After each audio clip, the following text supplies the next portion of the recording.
Assalamu alaikum wa rahmatullahi wa barakatuhu. In the name of Allah, the most gracious, the most merciful. My name is Mudassir Rahman. Welcome to Al Quran for Mankind, your place to reflect on the timeless wisdom of the Quran verse by verse. Today, we explore Surah Al Baqarah, verses 11 to 16, a powerful warning against hypocrisy and self deception. Let's uncover the wisdom behind these powerful verses and learn how to protect ourselves from becoming among the misguided.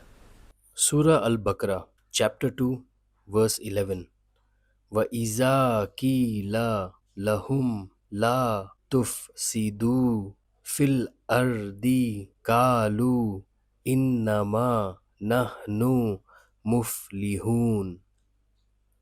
And when it is said to them, do not cause corruption on the earth, they say, we are only reformers.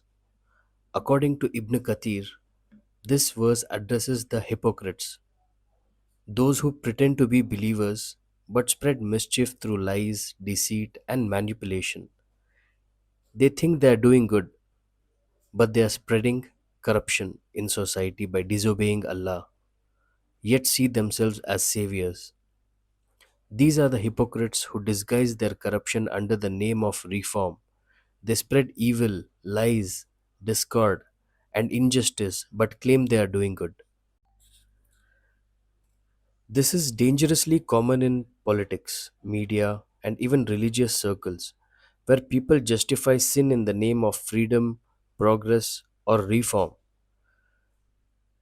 Wrong actions disguised as reform are actions that clearly oppose Allah's commands, justified through emotion, desire, or cultural pressure, labeled as freedom, progress, or modern values while contradicting divine truth.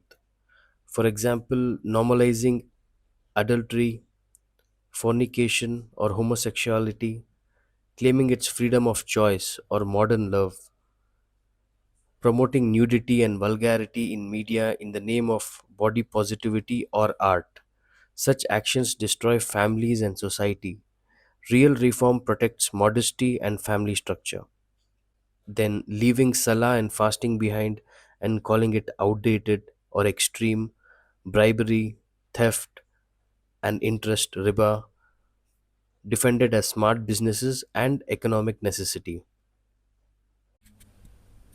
True reform is returning to Quran and Sunnah, fixing the heart, society, and leadership through justice, compassion, and accountability, and pleasing Allah and not people. Surah Al Baqarah, chapter 2, verse 12. Ala innahum humul mufsidun wala killa yash'urun. Unquestionably, it is they who are the corrupters, but they perceive it not. Allah clarifies their reality. They are the real troublemakers, but the disease of the heart blinds them from recognizing their own faults. But their hearts are so blinded that they are unaware of their own corruption. The Prophet Muhammad sallallahu alaihi wasallam, peace be upon him, said, "Beware, there is a piece of flesh in the body. If it becomes good, the whole body becomes good. It is the heart." Self deception is one of the shayateen's strongest weapon. Constant tazkiyah, which is purification of the soul, is necessary. Surah Al Baqarah, chapter 2, verse 13. فَإِذَا قِيلَ لَهُمْ آمِنُوا كَمَا آمَنَ النَّاسُ قَالُوا أَنُؤْمِنُ كَمَا آمَنَ السُّفَهَاءُ إِلَّا إِنَّهُمْ هُمُ السُّفَهَاءُ وَلَكِنْ لَا يَعْلَمُونَ. And when it is said to them, believe as the people have believed, They say, should we believe as the foolish have believed? Unquestionably, it is they who are the foolish, but they know not. They mock the sincere believers like Abu Bakr radiallahu anhu and Bilal radiallahu anhu, calling them foolish for submitting to Allah. But in reality, it is they who are the spiritually bankrupt. Allah reverses their insult. They are the real fools, lost in arrogance and ignorance. This mindset is still common today. People mock true believers as extremists, fundamentalists, or outdated. But in reality, it is faith that brings clarity and wisdom. Real foolishness is to deny the truth after recognizing it. And when they meet those who believe, they say, we believe. But when they are alone with their devils, they say, indeed, we are with you. We were only mocking. Hypocrites double play between believers and their wicked allies. In public, they claim faith. In private, they mock Islam and plot against the believers. Hypocrisy thrives on pleasing people over pleasing Allah. We must ask ourselves, are we the same in public and private? Today, some people pretend to be Muslim for reputation or business, but when alone, they mock Islamic values and ally with those who oppose it. Surah Al Baqarah, chapter 2, verse 15. Allahu yastahzi'u bihim wa yamudduhum fi tughyanihim yamahun.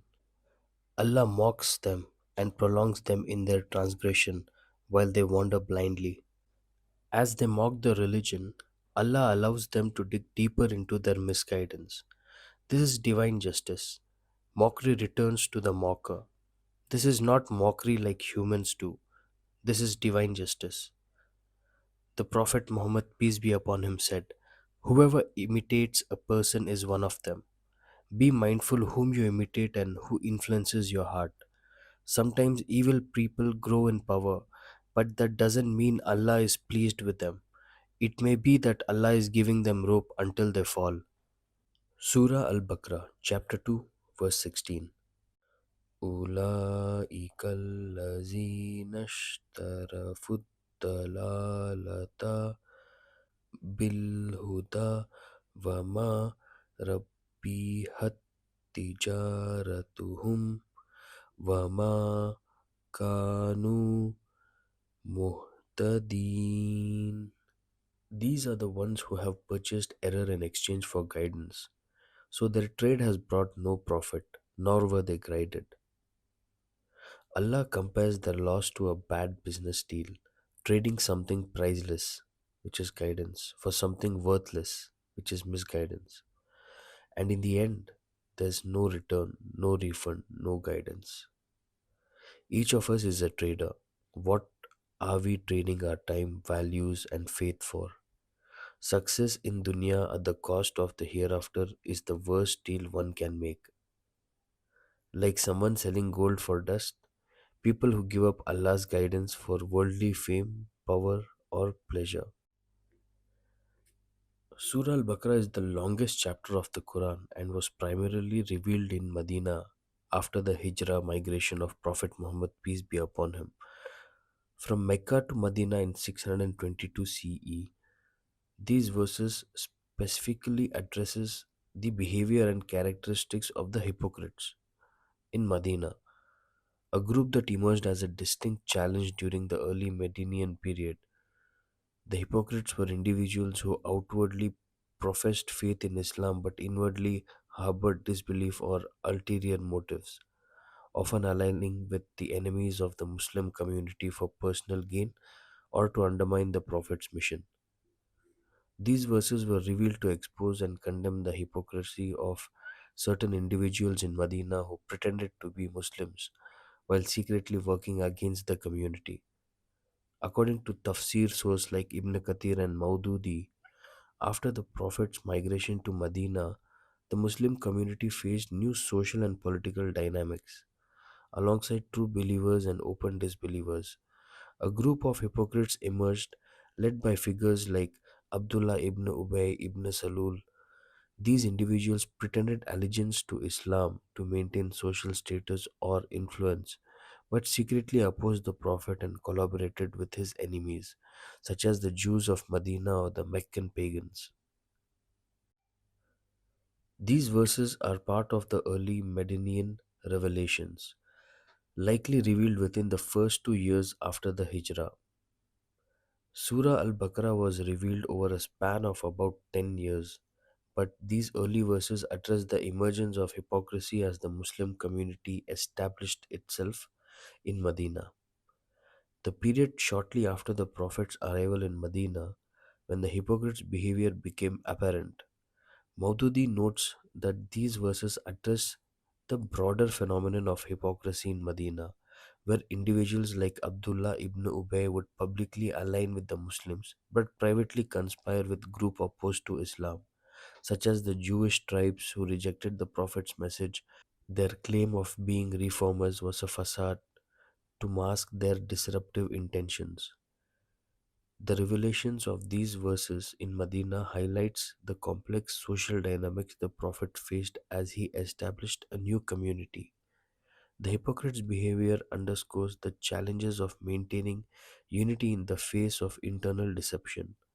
For Muslims, these verses serve as a timeless reminder to uphold sincerity in faith and action, avoid hypocrisy, and trust in Allah's justice. As we end Surah Al Baqarah, chapter 2, verse from 11 to 16, if this message connected with your soul, don't forget to like, share, and subscribe to Al Quran for Mankind. Let's continue our journey verse by verse. In the next episode, we'll uncover the story of light and darkness in verse 17. Inshallah. Until then, stay sincere, stay connected to the Quran. Assalamu alaikum wa rahmatullahi wa barakatuhu.